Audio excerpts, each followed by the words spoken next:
Hello and welcome. I am Dr. Lara May, a clinical pharmacist specializing in functional medicine, as well as a certified yoga teacher and Reiki master. I run a truly integrative health coaching practice encompassing functional medicine lab testing, yoga and meditation, and a sprinkling of Reiki energy medicine. Join me here on Light Body Radio to break through your health plateau and come into alignment with your natural vitality.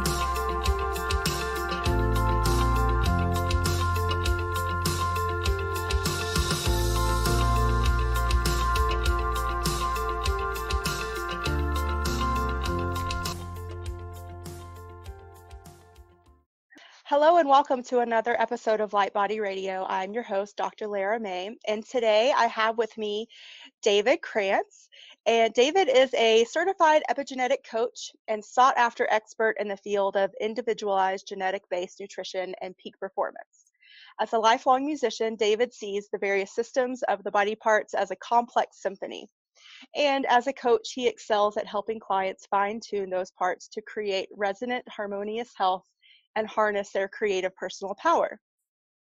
An expert in the pharmacogenetic of the genetics of the endocannabinoid system, David is best known for developing a proprietary genetic test that helps people understand their unique and individual response to cannabinoids.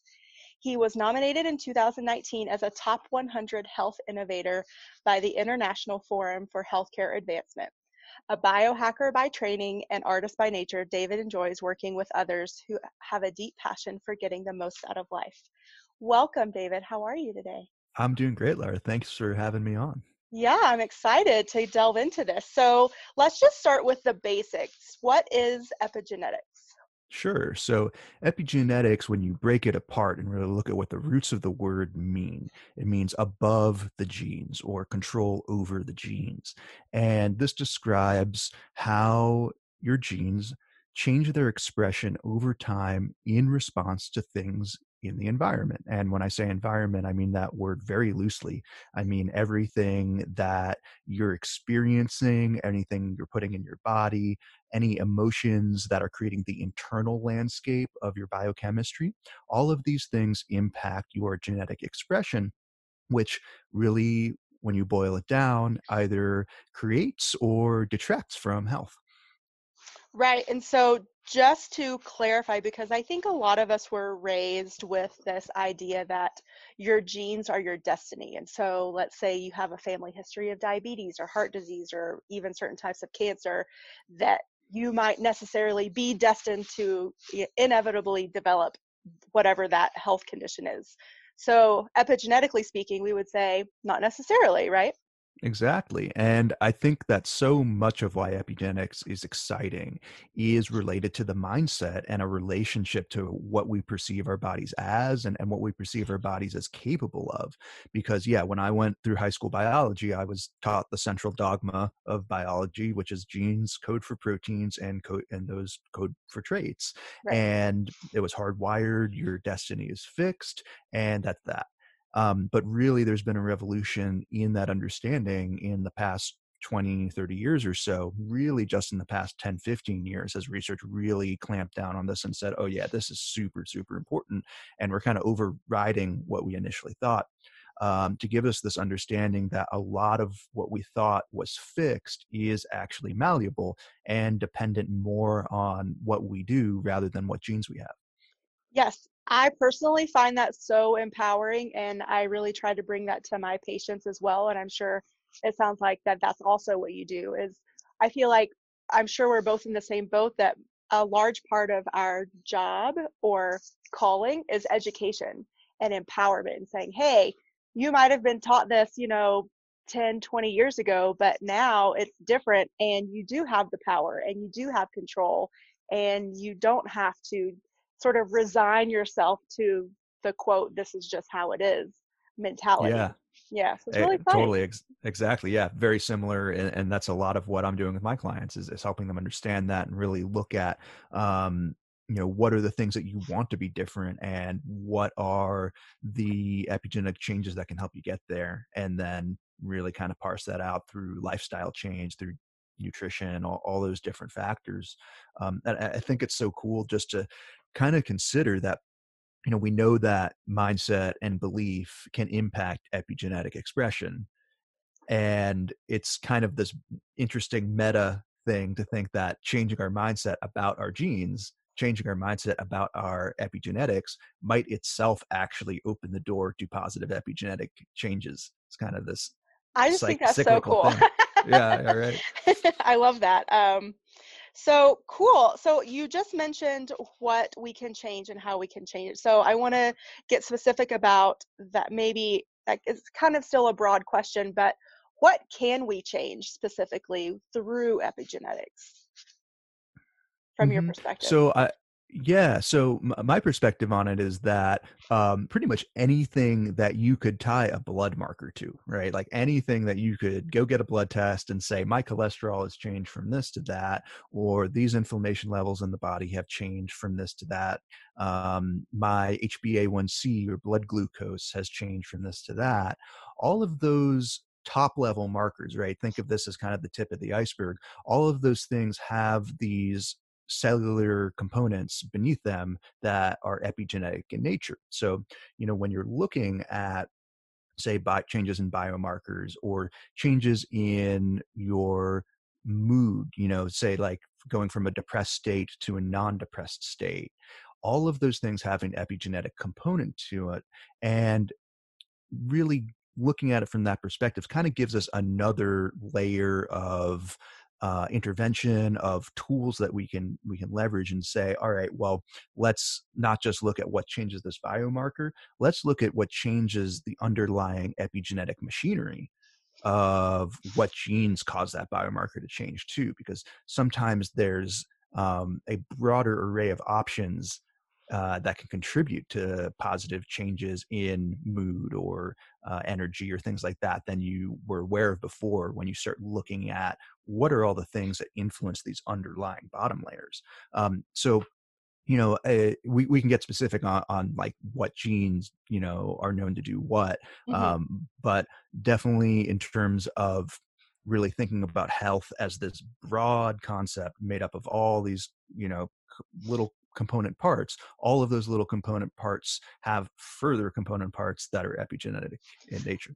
Right. Yeah. So just to give maybe some more specific context, like you brought up blood glucose management. So definitely diabetes and any sort of autoimmune dysfunction, whether it's thyroiditis or Hmm. Hashimoto's or even something more complicated like RA or lupus. I think it's, we've been, again, this goes back to the old dogmatic view and Western medicine, you have a symptom, we'll treat it with this drug. And yes, they might do some genetic testing, but they don't really go the step farther to say, okay, well, how do we get to the root of that to sort of to come to a solution to start healing it? It's still just symptomatic treatment. And so this epigenetic perspective not only takes it a step further from the functional medicine side, which is what I do, is okay, so we're going to use food and supplements and nutraceuticals to really help support your system to start healing that root cause of inflammation. But now we're looking at, what does your gene map say? Like, what is your specific blueprint, so to speak? What's going on in your environment emotionally, physically, spiritually, in so many different ways. It's also augmenting that. And so it's just from what kind of like, if you're first being exposed to this, it can be kind of mind blowing. You're like, whoa, this is a lot bigger than I was ever, or, exposed to or could even think about. So from one perspective, exciting, and maybe from another perspective, a little overwhelming. So that brings me to like, how do you have a systematic way that you approach this with your clients and patients? Yeah, I do, and I just want to touch on what you're saying there. It can feel overwhelming, but it can it's kind of like you can make it as simple or as complex as you want, Okay. because a lot of the like quote unquote action items that come from understanding epigenetics are fairly simple. It's stuff that looks pretty similar to a functional medicine approach. Looks at diet, looks at emotional state, looks at that mind body interaction, looks at herbs and supplements and exercise and all those things. And you can stay on that surface layer and, not understand the epigenetics at all, but just understanding that, say meditation changes, 2 or 3 thousand different genes with regular, you know, Yeah. practice. Yeah. Just knowing that, you don't need to know what those genes are, but just understanding that as a perspective gives you an ability to really kind of target um, this underlying system in a broad way. And then you can get really geeky about it and say, I want to focus on this particular set of genes and things like that. Hmm. But also to all what you were saying too about um, how similar it is to the functional approach. It just complements any other approach, right? It kind of gives another way to describe what's going on in functional medicine, in energy healing, in acupuncture. Like there's some amazing studies looking at epigenetic changes from acupuncture, and it Hmm. blows the lid off of the Western idea that we can't really figure out what this is doing, so it doesn't exist. Hmm. It actually gives a mechanism to say, all right, well, you might have the meridian system or the 5 element system from a Chinese perspective, but from an epigenetic perspective, we can actually pinpoint what's happening and provide a mechanism for this. So, it's very complementary, Hmm. and it's also complementary to medication and pharmaceuticals in an Absolutely. interesting way too, because for example, we were talking about depression, like antidepressant drugs. What they know now is there's a lot of epigenetic changes that happen from being on, Yeah. antidepressants. Some are going to cause side effects, and some are going to get some of the things you want. But again, it kind of broadens the perspective to say, well, all right, well, what are the other things that can impact histones, which are a specific type of epigenetic component? What are these other things that change histone deacetylation in serotonin, right? And then we look Yeah. at exercise and we look at all these other things, and it connects medication to this broader integrative approach. And I kind of like to look at epigenetics as sort of the hub, or like the hubcap on a wheel that has Hmm. all these spokes to it, where it just kind of connects all of these different practices together in a way where we say, oh, look, all of these different things are impacting the system, kind of levels the playing field between them. So we don't have to be so dogmatic by saying just nutrition, just pharmaceuticals, just this one thing. It's more set to draw from and say, hey, here's some things that could be useful. Sorry, I Yeah. kind of digressed there, but No, that's okay. I love that you to brought in, the antidepressants, because if you from my Western medicine clinical background and experience, if you look at those drug studies, mhm, most of the benefit actually came from a positive placebo effect, not from the drug itself. mhm, But the unfortunate thing is once we get a patient on them, it can be so hard to taper them off because the side effects actually have more of an impact on the patient than the actual positive drug effect in right, most and patients. yeah, totally. And the other thing that I found interesting is that a lot of the SSRIs impact inflammation in this specific way, where it seems like there's less effect from anything related to neurotransmitters directly, and more just a broad effect on decreasing inflammation, which you could achieve in a lot of other ways. Right. Um, but yeah, I mean, it's a whole new world in terms of really seeing how all these pieces fit together, I think.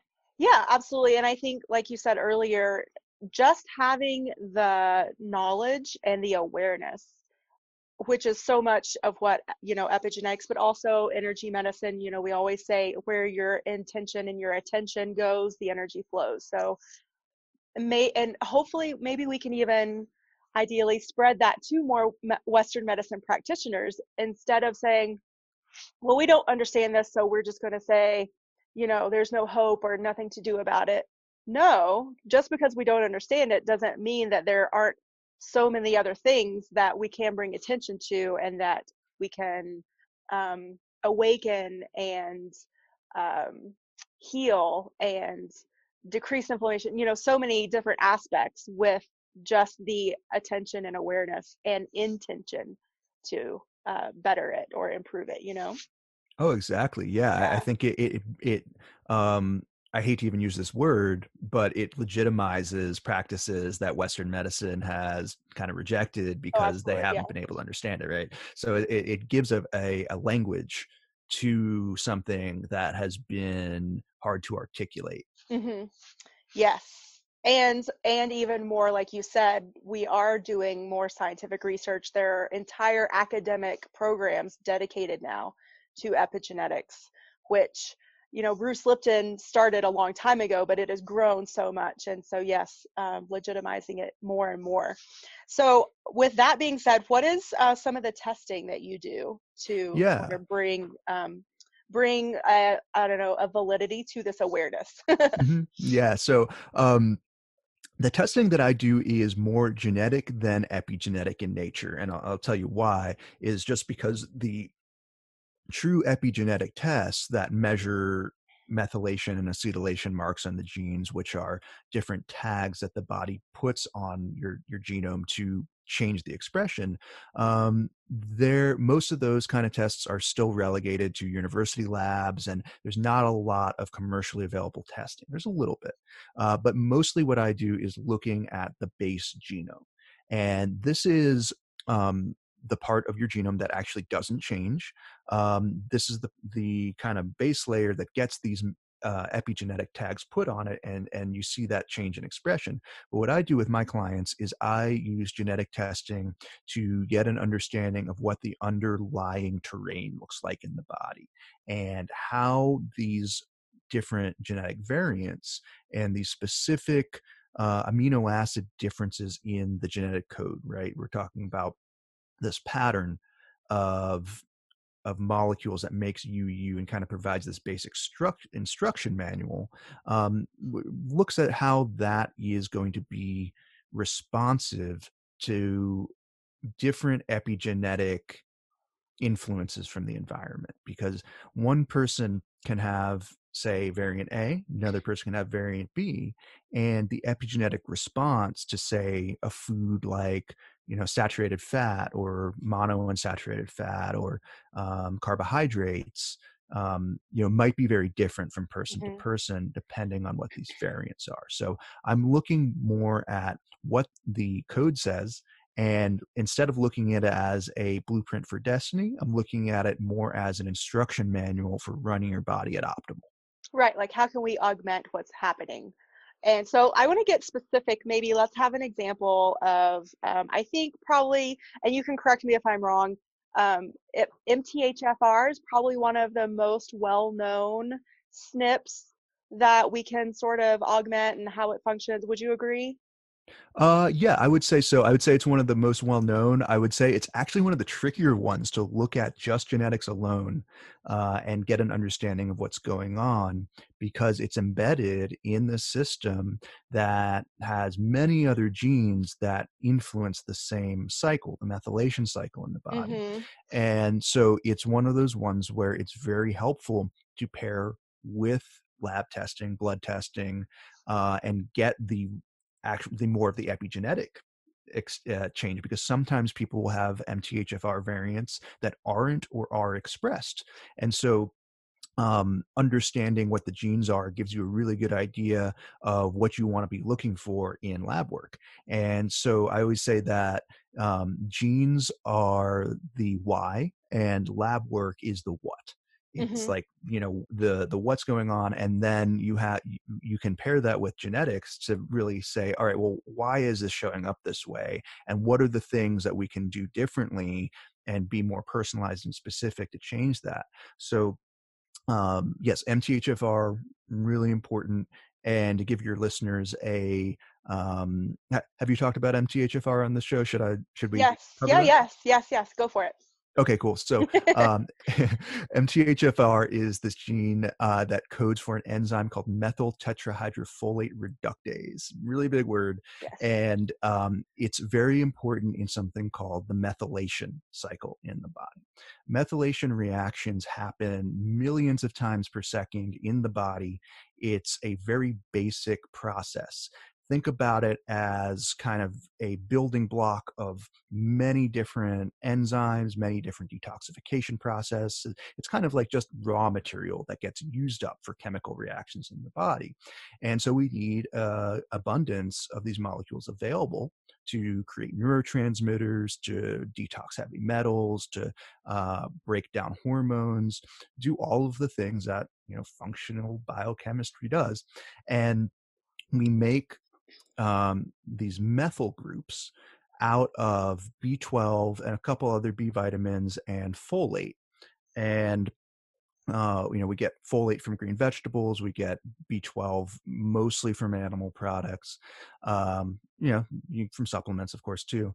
But people with certain variants in the MTHFR gene have a significantly reduced enzyme function. There's two main MTHFR variants. One's called the 677 and the other one's called the 1298. And say you have the less functional version in both of those, you're going to have an MTHFR enzyme that's likely to be about 60 to 80% less effective at making those methyl groups than someone with the more functional version. And there's many different diseases that are tied to this, cancer, diabetes, autoimmune things, pretty broad array of possibilities. But here's the really interesting thing to me about MTHFR that a lot of people don't know. And so if you're listening and going, I'm familiar with MTHFR, this is, I think, the really critical piece is it's less about whether or not you have the mutant or wild type version. It's less about whether it's functional or non-functional. It's really about whether you're more or less sensitive to environmental influences, because the quote unquote less functional enzyme, even though it's you have a higher risk of certain types of cancer when you don't get enough folate, don't have enough raw fuel to power the methylation cycle. In situations where people have an abundance of folate and they get enough of it, it's actually cancer protective compared to the quote unquote more functional variant. So you just see a wider swing oftentimes between having a risk if you're not getting the right nutrition versus actually having an advantage if you are getting the right nutrition. Hmm. So, and this shows up so many places with genetics where there's almost never a truly detrimental variant. There's Hmm. really mostly just genes that make you more sensitive to certain influences. And if you get it wrong, well, the consequences are greater. But if you get it right, you actually can get some advantages and benefits from it. Yeah, so it's all So about that's kind of find my yeah, perspective there. finding the sweet spot, so to speak. Hmm. So when you mentioned the environmental influences, what would you give as like specific examples of these environmental influences that maybe affect this MTHFR variant? So a lot of it is going to be dietary intake. Okay. A lot of it is going to be folate and B vitamins, and choline as well to a degree, because the choline cycle also feeds into the methylation cycle. So someone that has a less functional MTHFR enzyme generally wants to have more folate in their diet. And you can check certain blood markers like homocysteine that can give you an indication of how well you're feeding that methylation cycle. I'll use Hmm. myself an example. I'm a heterozygous carrier of both the 677 and 1298, which means I have a little bit of reduction in both of those important variants. And so my MTHFR variants are, need some support. Yeah. And I first tested my homocysteine, which is kind of a marker of methylation status, blood marker, kind of the epigenetic response. Hmm. And it was pretty high. I think when I first checked it, it was like 12 or 13, which Mm, that is pretty is high. Yeah. yeah, and I'm pretty healthy. It's like Yeah. I would never have known to check that if I didn't know my MTHFR. So a lot of what knowing your genes do is they point you to the direction to say, well, we should probably pay attention to this. And then I started supplementing methylfolate and B12 more regularly, and I got it down to 8 or 9, which is pretty close to the optimal range. Hmm. And so that's kind of the example of using your genes to isolate what you want to test for. You choosing a intervention that is going to um, cause epigenetic changes, and also um, retest and see how the epigenetic response goes. Yeah. And one other thing to this is that, and the reason why, one of the reasons why methylation is so important is it is a mediator of epigenetic change. These methyl groups get put on to the DNA and tell gene expression to get turned down. And so you want certain genes turned down. And if you don't have enough methyl groups, you'll be undermethylated and not be able to control epigenetic expression in a way that really allows you to respond optimally to the environment. Yeah, absolutely. So I love that you said methylfolate because that's really important, I think, because we do hear from the Western medicine side, we hear a lot about folic acid and make sure you have enough folic acid. But again, if you do have some of these MTHFR SNPs, whether you're homo or heterozygous, you definitely need to be cognizant of what kind of folate you're ingesting because you can actually have some negative side effects to folic acid itself that you would find at like your normal, like Walgreens, CVS, Walmart type of vitamin source. So yeah, Ex- so making sure you're getting the methylated B vitamins, and that includes B12 too. And then Absolutely, yeah, and just to jump in there too, yeah. there's another couple. There's a gene called DHFR, dihydrofolate reductase, that sits in that same pathway, and that enzyme is what will take folic acid and turn it into the usable form of folate that we get from food, and we turn methylfolate into. And the reason why, and there's different variants that some people have that make it harder to use folic acid. But what's so kind of crazy to me is that when scientists were first doing studies on folic acid, I think in the 70s, and saying, all right, how can we make broad recommendations for people? They were doing these studies on rats. And it turns out that rats actually have a DHFR enzyme that's about 300 times more efficient than humans. Oh wow. So rats don't have that issue. Yeah, Humans have that issue. right. And I really appreciate you bringing that up, because I think that's a huge factor in really getting the usable forms of vitamins in our body to genetic weaknesses, or really optimize the system in that way. Right. Well, and I think that also points out how much our research and our scientific environment has changed over the decades now between now and the 70s and even before that. Is that now you would never, not never, but very rarely do you use a rat study to apply to humans in practice right off the bat. You use rat studies initially to get an idea, and then you do your human studies, and then things come to market. And the fact that a lot of our guidelines haven't been changed or updated since then either. So, and with those nutritional recommendations, they are based on the lowest common denominator, meaning you need this minimum amount so you don't start to have like the side effects or the disease states that manifest because you are so under fueled with these different nutrients. And so I think that's important to keep in mind too, is that when consumers look at these recommendations through the FDA or the different um, you know groups out there like the ADA, like the American Diabetes Association, or whatever it is, it's like these numbers are coming from a, a time and a place that wasn't the best in terms of the quality of research. And so we need to really, I think, open our minds to changing our perspective and taking into account some of these things that are better researched now with just a different perspective like epigenetic and looking at our genomic map.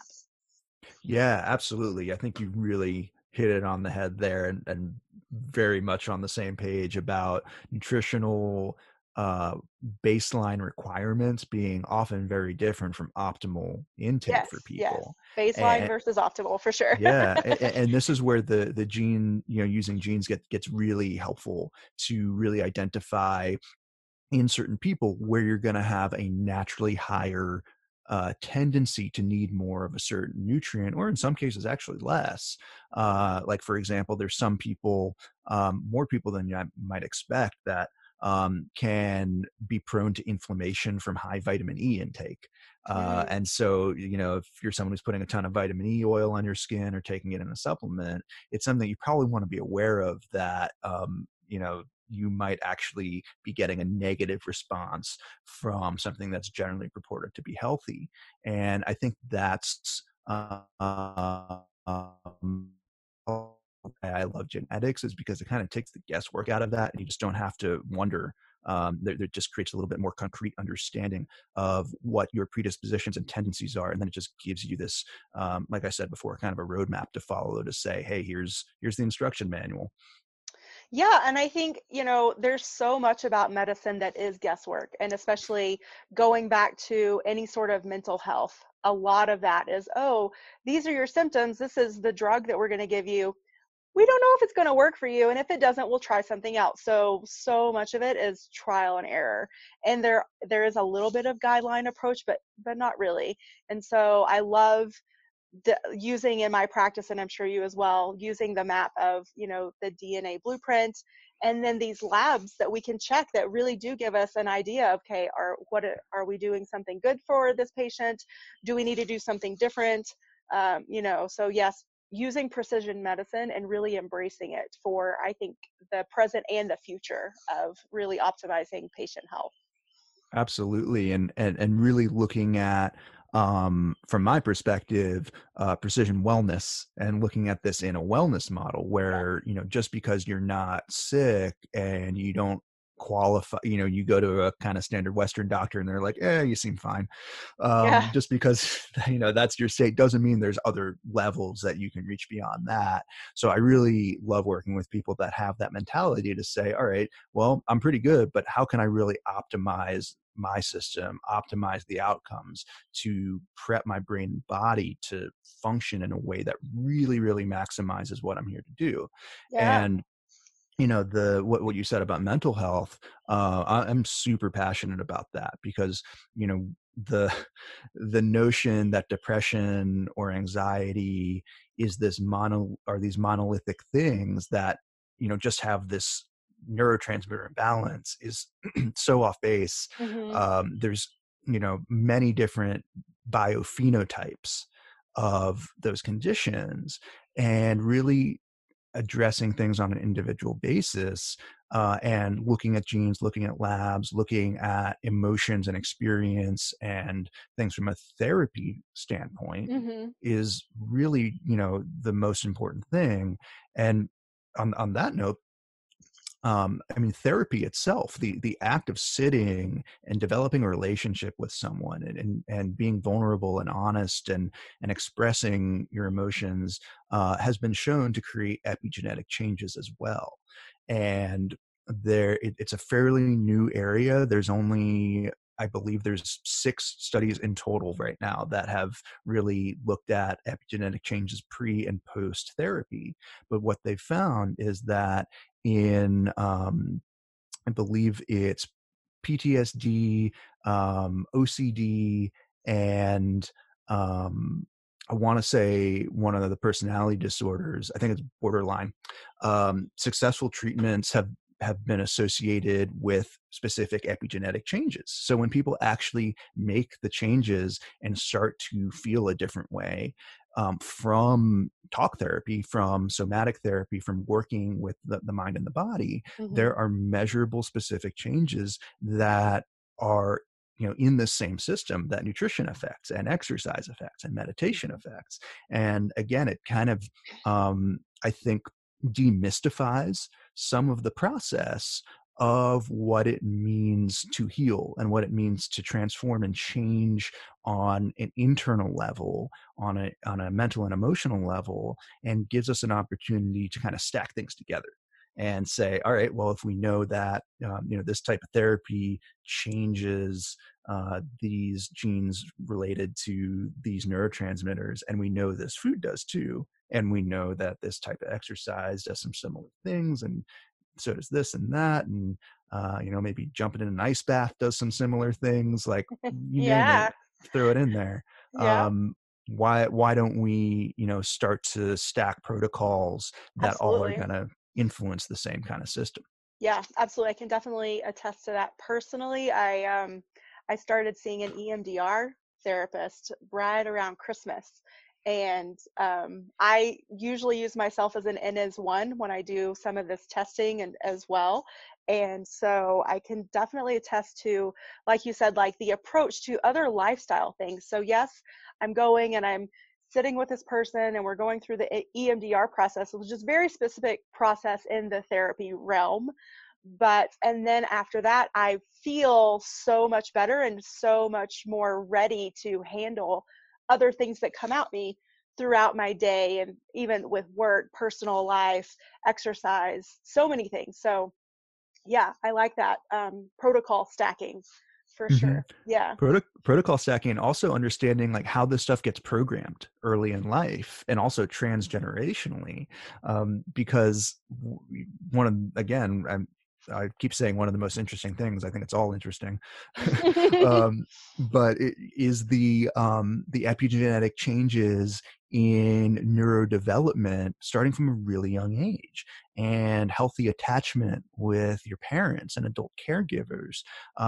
Like, if any of your listeners are familiar with the concept of attachment styles, being able to um, engage with people and not feel anxious when they leave, or kind of have this healthy boundaries. All of those things are programmed early in life, and they also have really distinct epigenetic signatures that influence a number of other health factors that influence things like diabetes, cardiac disease, attachment styles, and these psychological ways of being with other people actually influence what some people might think of as more hard health factors. Um, and again, it's kind of the epigenetics that mediate that kind of act as that hub, or Mhm. hubcap in the wheel that kind of connects those.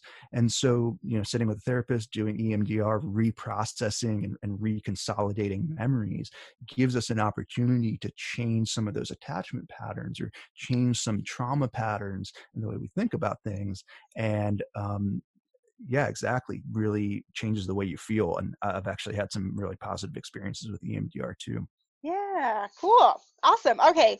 Where do we want to go next? I was thinking we talked a little bit about food. So how about some nutrigenomics? Do you, because you deal with that too, you work with at that as well? Mhm. Yeah, absolutely. So nutrigenomics, just to give your listeners definition, is how food changes your gene expression, and that's in contrast to the subtle difference between that and nutrigenetics, Okay. which is really looking more less at the gene expression change and more at just Ooh. eating for your genes. To say like, so let's use MTHFR as an example again.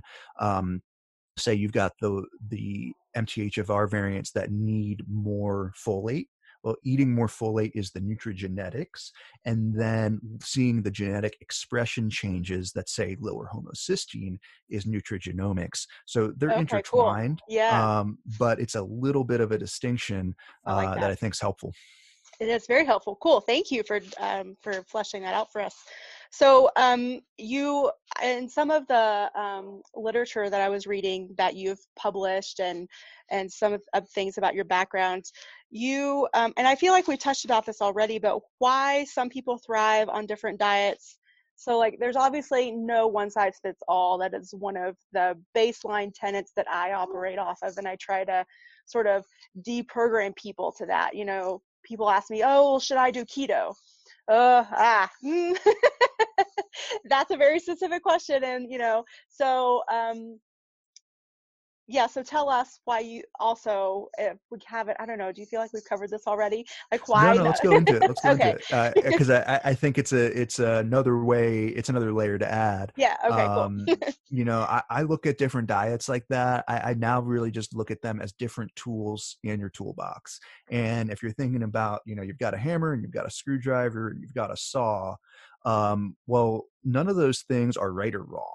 None of those things are the right thing or the wrong thing. They're just different tools for different jobs. Hmm. And I look at different nutritional styles.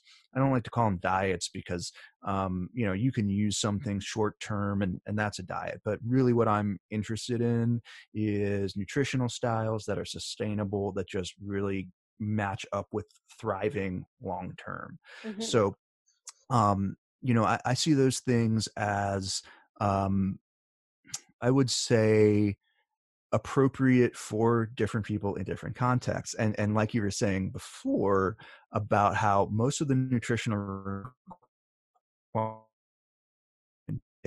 based on these averages, right? They're based on this idea that we can kind of get the general human diet kind of right, but for people with different nutritional needs, a particular style might be much better. And again, this comes down to um, the way that some genes are wired to respond. And it's a lot to do with things that were evolutionary advantages at one time, were conserved, passed on, and trying to really match up with that environment again through diet is really helpful. And it's not one size fits all. So, give you an example. Um, Another pretty well-known gene is the ApoE gene, Hmm. ApoE, and this influences a fat transporter in the body. And this is a gene that's certain variants are highly associated with greater risk for cognitive decline and cardiovascular issues. And people that carry these variants, what they found is not all those people get cardiovascular disease. Not all those people get cognitive decline. The mediating factor is really how much saturated fat they're getting in their diet. And also exercise is a big piece. And it seems that when people can manipulate their saturated fat intake in a way that promotes the proper expression of that gene, they normalize and minimize their risk factors for those things pretty close to someone else that has the quote unquote better version of that gene. So it's really about kind of matching up with the environment that the Yeah. gene uses to function optimally. And when I do an analysis analysis with people, I'm going to look at about 50 or 60 different genes that are related to different facets of nutrition alone, because it's not just about ApoE. It's actually, there's at least 7 or 8 other variants that can really create a negative response to saturated fat as well. Yeah. Um, Yeah. so, examples like TNF, tumor necrosis factor, which is an inflammatory signaling molecule. There's people that have certain variants of that when they eat a diet that's high in saturated fat, they have much higher levels of inflammation, increases, risk for autoimmune conditions and things like that. And so, say someone wants to do the keto diet, and this is often something I work with my clients on. They want to do keto. Well, we're going to screen very specifically for things that are going to create a negative response for saturated fat. Hmm. And sometimes I'll have clients that, um, are clear, good to go, and they do pretty well on keto most of the time. But looking at that ahead of time Yeah. before you do damage is a really good idea. And sometimes I'll have clients, and I was thinking of one client in particular who was starting to do a keto diet and was like, wait, I know David kind of looks at this stuff, I should probably talk to him. And so we did her genes, and sure enough, she did have some pretty significant issues with high saturated fat. Yeah. And so we just switched her to a keto approach that was really based on monounsaturated fat, kind of this like hybrid Yeah. keto Mediterranean thing. And she did great on it. It was like the perfect thing, but she would never have known if she wasn't able to really kind of look and see, what her epigenetic response to saturated fats would be like. So, Yeah. um, Yeah. I'm I glad don't. Yeah, sorry. Go ahead. Mhm. Oh yeah, yeah. And I don't want to get reductionistic and say it's just about saturated fat. It's No, no, no. you can apply the same lens to many different nutrients, many different macronutrients, and look at again, these kind of what they call polygenic scores for those different areas where you're looking at, how multiple genes interact together. Um, Yeah. because that's really where genetic variants give you power, is when you're looking at how multiple ones are stacked up together. There's really limited kind of utility when you're just looking at one. Like we were mentioning, like if you just look at MTHFR and you don't look at DHFR and you don't look at the folate transporter and you don't look at other aspects of that, you're going to miss other pictures. Mm. Miss the bigger picture. So I just kind of want to reiterate that it's very much about this systems thinking approach, and really thinking about how multiple nodes in this network respond to different inputs. Yes, absolutely. I definitely don't want our listeners to ever think that it's only or always about just one thing, that we might talk about this one aspect, but that it's, one piece of the larger puzzle for sure. But two, I just wanted to go back, and when we're talking about the how you augmented that keto approach to include something that was more Mediterranean when it came to the protein and fat aspect. And I think that's really important too. And I think a lot of times people forget that because it's presented in such a way by a lot of people out there, I don't, I maybe just saying the media in general, but I think when people learn about these things, keto, paleo, they're presented in a definitely like a almost like protocolized fashion, which is easy for people to absorb and digest. Ha ha ha, no pun intended. But but really, when we're working with clients, I think a lot of what we do is ask questions. What have you tried before? What's worked for you? What hasn't worked for you? When you tried this, how did you feel? So just like the client that you said started down the like probably classic keto path, let's call it, and something in them said, "Oh wait, I'm gonna check with David." But maybe also too, they started feeling not the best or just different. They started noticing changes within themselves, and I think that's important for us to like really, and it's something I do, I'm sure you do too, is encouraging our clients to really tune in with their own physical body. And when they do make changes, what are the changes that they notice? Is it good, better, worse, different? And they're not able to place, a good, bad to it, and just taking note. And then even without the specific genetic test, we can still use that as augmentation and say, okay, well, maybe this isn't the path for you, and you can cut it off at the pass just with using the intuition and the tune in, so to speak. Oh, absolutely. The intuitive eating part is so key, and just developing that body awareness, and really being able to tune in, like you said, and connect with what's happening, I think is more important than genes, more important than lab tests. I would put that at the top of the list, really in terms of developing a sustainable way of a healthy lifestyle. Um, and I think the greater your ability to monitor and be aware of what's happening in your body, um, the greater ability to continue to refine and tweak things in a way that's going to create good outcomes that you want. And sometimes having the data is really helpful. Yeah. Having the data is like a clue to point you in the direction of what you should be paying attention to. Like I'll give you an example. For me, when I first did my genetics, I found out that I had a variant in the BDNF gene, which is this important nerve growth factor that's, again, kind of one of those things that influences all different things. But I have a variant of it that causes me to be more likely to produce low levels of it. And omega-6 fats actually can make that worse, Hmm. and it can also cause weight gain in some people, Yeah. and inflammation. And I had never thought to pay attention to that, but I realized that on days where I just went overboard with them, like I ate way too many nuts and I had oils that weren't quite the right oils that were high omega-6, I Hmm. would wake up the next day and I could like feel the inflammation in my face. I could feel the puffiness, Yeah. and I could like notice a little bit more brain fog.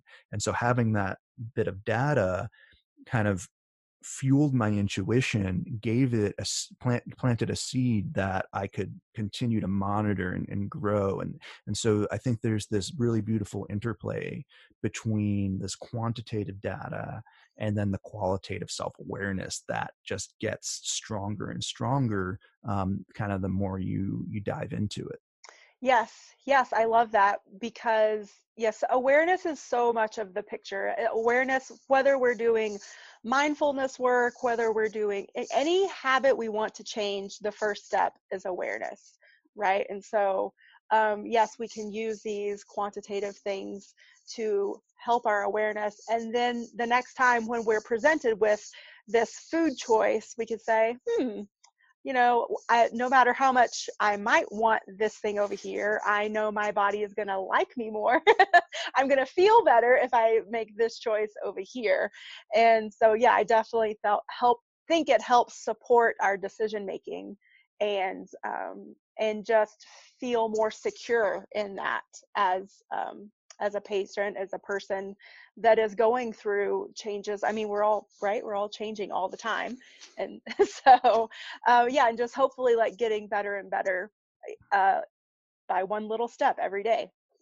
Absolutely. And just to kind of jump in there with a little bit more on that in terms of habit change and that type of self-awareness and like wanting this outcome, but then being presented with this situation where you have the choice to do like one thing or the other, and Hmm. you're used to doing this one thing, but you kind of know you don't want to be doing that thing.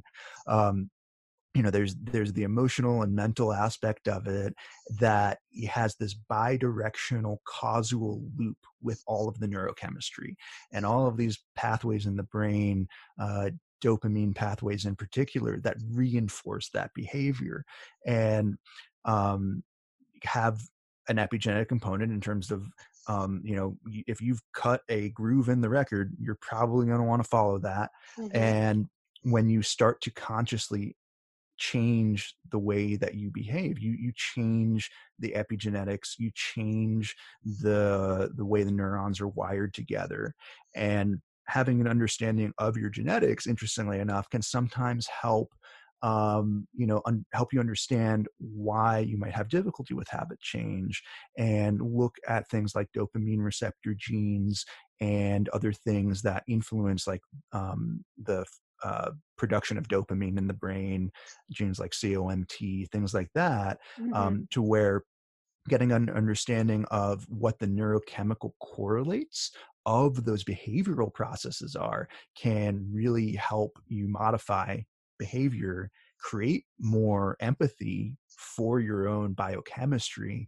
I like to use the term bioempathy to like really, hammer that home that the more we can come to a sensitive and Compassionate. empathetic understanding of like what's happening in our body, the greater ability we have from a like top down, um, executive network control, frontal brain, I'm making this decision kind Hmm. of perspective.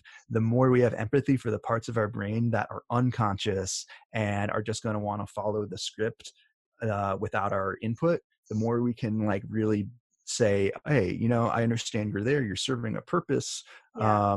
and I'm wired in this certain way. I know I have the ability to rewire that with these decisions and kind of approach it simultaneously from this top down and bottom up approach. It really gives us more freedom and ability to make the changes we want, transform into the people we want to be, and not be so stuck in the same patterns. Yeah, absolutely. And I think that I think that really comes into play, especially when we're talking about recovery Hmm. from substance abuse, but also with food. A lot of us have unhealthy relationships with food as well. And so that everything you just described, I think if we could really like infuse that into our recovery pathway, it would help us and make it so much more, not only easier, but so much more, such a rich experience. Like, it doesn't have to be so hard and painful. It can actually be a journey of discovery and a journey of compassion and self-love, which a lot of us have lost or been trained out of over the years. So yeah, I love that for sure. Yeah, Cool. absolutely. Awesome. Well, I think that brings us to sort of a natural close. Thank you so much for being here. It was a great conversation. I'm looking forward to having more with you for sure. So I definitely want to have you back to talk about the endocannabinoid system. And yeah, what can we Yeah, look forward to with absolutely. that? Actually, that last little bit it would be a great lead into that in Yeah, terms of addictive patterns that can show up and drugs that can simultaneously trigger those pathways, but also can be profoundly healing as well when used in yeah. certain contexts. So yeah, I'd love to dive into that with you in a future episode. Cool. Okay, so just to wrap things up, is there anything specifically that you would like this audience to take away from today? Is there like a summation or something specifically you would like them to, I don't know, like sort of ponder and think about for the next couple days? I would say, what you said, your energy follows your attention kind of got me thinking. And I would just encourage anyone who's listening to this to be curious about what happens when you start putting your attention in places that are different than you've been putting it before, and see what Hmm. happens. And that can be through, testing and looking at genetics and starting to notice, oh, I know I have this genetic tendency. What happens when I put my attention there and notice if I do something differently? Or it can just be more aware of emotions while you're going to your fridge and pulling out whatever it is you're going to eat, or it can be curiosity about a new topic or something where you haven't put your attention there yet, and just see where it leads you. Because I feel like just um,